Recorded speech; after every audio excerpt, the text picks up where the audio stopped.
Welcome back to the Imaginary Gallery. It's TJ, your host. It's time for some more Narcissist trash talk. This evening I'll be covering 5 crazy-making examples and remedies in case you happen to find yourself involved with such dead-end arguments with these cluster B creatures. I'm here to let you know, first off, you have not lost your mind, but they want you to think you have. The typical scenario would involve you having a conversation with a person, knowing it's completely wrong, yet the other person is looking at you normally, pretending as if everything's fine, and you're sufficiently isolated so that you couldn't go to another person and say, hey, this happened and this person said this, and they won't understand it because they're not there. Plus, the cluster B creatures probably working them as well and showing nothing but kindness and friendliness. Your reaction may contribute to the information it's already told the others that you're losing it. Example number 1. This person in your life, you have been hanging around for quite a while. You've been around this person, in some cases, 24 or 48 or more hours. You may even live with them. And you notice certain things just through observation. The one thing these creatures can't always control. Like when you see them and what they do and say, you see certain patterns that may not fit in with the way it describes itself. But there'll be situations because one of the things in their bag of tricks is lies. They are dishonest. So when you have seen enough of the person to know what they're likely to do, and then they come at you with some story and state, oh, this is what happened, and you know, you can feel it, that what they're telling you is wrong. So you say, look, what you told me you did yesterday, that's not true. What really happened? Why didn't you just tell? And guess what? It doesn't work. They will stick to the original story. Well, this will drive you crazy. Hence, crazy-making in the title. You have made enough observations. You have a healthy intuition. You don't have such issues with anybody else in your life except this one. So when you attempt to appeal to it and say, listen, I don't think you did that yesterday the way you said it was because, and you can go through a whole list of rationalizations which will make a hell of a lot more sense than whatever phony story you've been told. These people love to play the game that if you didn't see them doing what you think they did, no matter how likely it may be, well then, they never did it. And they actually believe that and live by that. Typically, if you talk to somebody who's telling you a fib and you can debunk the whole thing just by putting a few things together, a typical non-abusive, non-manipulative person will turn red and say, you figured that out, you're pretty smart. All right, I did. Okay, let's start at square one and whatever. Not with these creatures. It's very frustrating when you can see that the story is a lie, you know, yet when you give it multiple chances to tell it like it is, you find yourself in the same dead-end street. This, by the way, is emotional terrorism. It's abuse. The person did what it did, lied about what it did, you can see through the lie, and you're simply trying to coax it to admit that, okay, yes, it was a lie, but that doesn't happen. And you may keep it quiet for a while because it caused an argument last time, but then you find another moment to bring it up and say, okay, now about this thing, and they will scream at you and say, I've told you that 1,000 times. Why do you keep bringing that up? Well, you keep bringing it up because you never resolved it, because the person never admitted the truth. But of course, even if you say that to them, they will simply dismiss that as, oh, well, whatever you say. You're using logic, you're using reason. In fact, you're using the very same techniques this same person would use had you made the claim that it did. But they're entitled. That doesn't matter to them. All that matters is their own needs.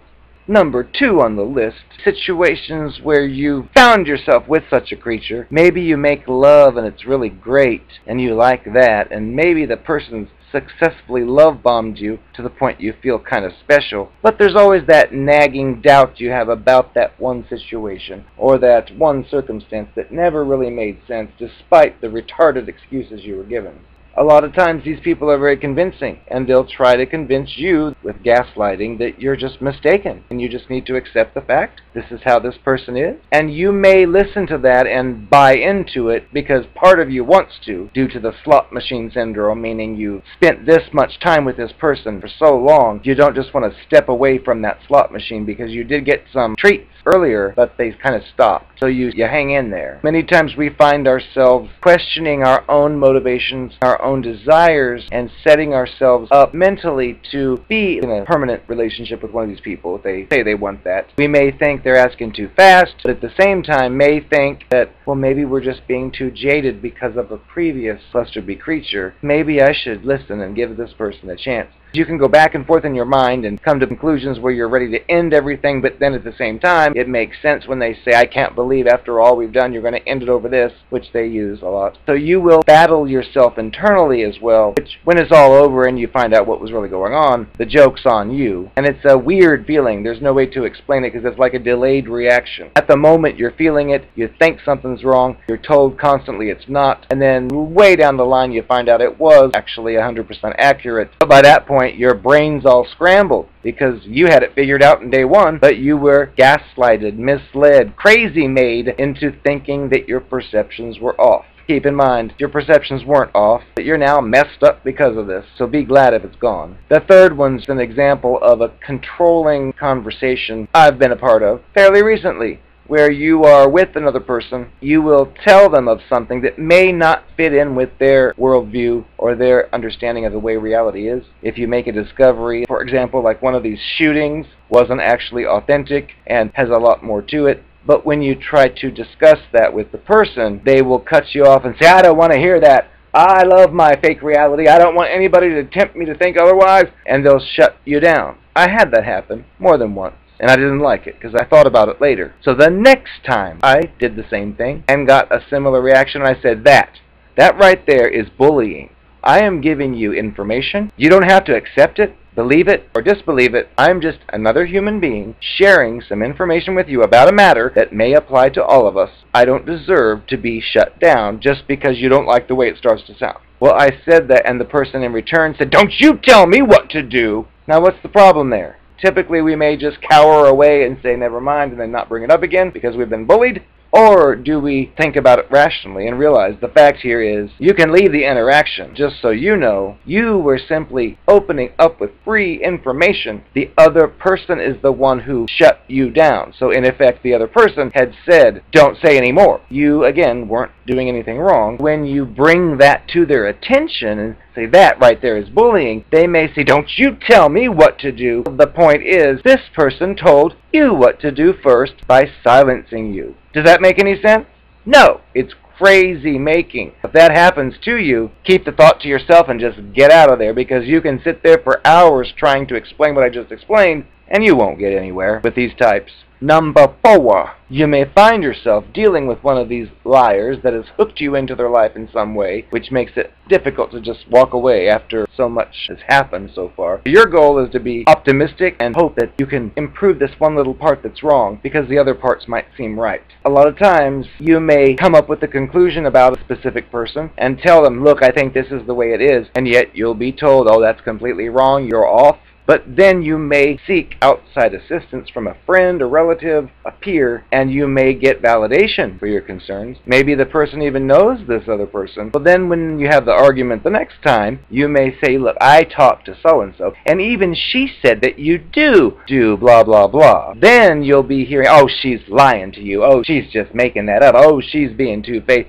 This person will discredit the other person. Well, what you need to realize here is this person is a fool. This person is wrong. This person is caught. And a non-abusive, non-manipulative person would say, okay, oh, you got me. All right. I guess I did contradict myself. Nope, this won't happen with the cluster B creature. No matter how much evidence, no matter how many other eyewitnesses you bring forward, they will all be discredited. And they may even pull in a pity play and say, I can't believe you would believe her over what I say. And my response to that is, well, honey, you ain't got yourself a very good track record now, do you? With honesty, I would sooner believe a stranger than you at some point. The 5th example is kind of related to number 1, where you may have sensed several different lies and have attempted to get the other person to be an adult and admit to the lie, but to no avail. Many times what may happen after a few such interactions, you'll find that you're talking about previous discussions or previous situations, and one of the tricks this fool will play involves projection. This person will tell you, I'm not going to discuss this with you because you always think that you are right. Did you hear that? That is classic projection, because the narcissist cluster B creature is the one who thinks it's always right. Yet the reality with you is you usually make a suggestion that I think this is what's going on, and you're told you're wrong, and then you react with, like we did before, with a listing of things as to why you feel the way you do, and yet of course the other person doesn't offer anything to prove its side. It just tells you how wrong you are, but it had the nerve to tell you that you thought you are always right. The correct response, at least internally for yourself, is nope, you don't always think you're right. But when you're being lied to and you're pointing out the truth, urging the other creature to simply join you in reality, and it doesn't happen, that's not you thinking that you're always right. That is you already being right from the beginning and trying to get the other person to join that reality with you, which they for some reason just will not do. And it's so frustrating because you can see it. It's like obvious. And again, you're probably isolated, so you could ask 10 other people and they might say, well, I think that you're right, but it doesn't really help, especially with the other person. That person doesn't know anything. Just keep in mind for yourself that this person is trying to crazy make you, and it may be working. It's very effective. Hopefully these 5 examples will help you if you find yourself in such dead-end conversations. Because most of us who think, oh, I must not have discussed it right last time. Maybe I didn't word it right, and you try again and again and again, and guess what? Same results. Because these people will not self-reflect. They cannot look at something they've done and see it as being wrong. Whatever they did is justified. Even if it violates the standards they've claimed they have, well, it's because of you, or because of her, or because of him that they broke their rule. But, oh, normally they are like that. Wrong. So hopefully you can recognize these things if you're dealing with this. And if you are, say ta-ta and get. Hi, I am the Narcopath. Probably don't remember me. TJ says I've got to try to reach all my audience.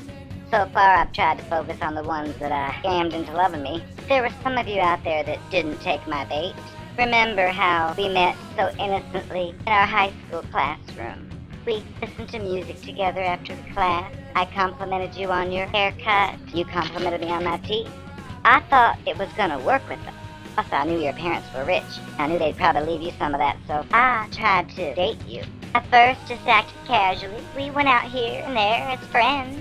I knew I had to make my move. I knew someone else might grab you, and I couldn't have that.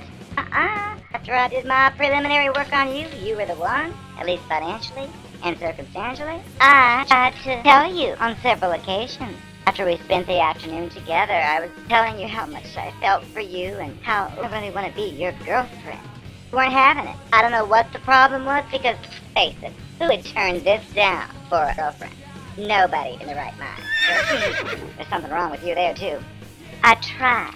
You told me you just wanted to be friends, and I thought, well, that's fine. I figured I'd show you someday what you're missing out on. Didn't actually work that way. Instead, you asked me to join you to your nightclubs that you like to go to. I stopped saying the love stuff because it was just too humiliating. I just thought, well, I'm going to show you. Well, do you notice how you told me that in your class the next semester there was a really hot gal in there? You wanted to date her? You wanted to go out to the place she hung out at, but you didn't know anybody there, so me, your trusty friend, you asked, would I go with you? Well, of course I would. So I went with you.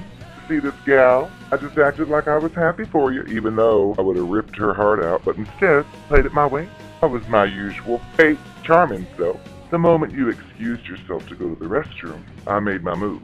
Told her that you were just a friend of mine and that I couldn't help looking at her beautiful eyes from the moment I walked in, and some other stuff I thought from movies, and she fell for me.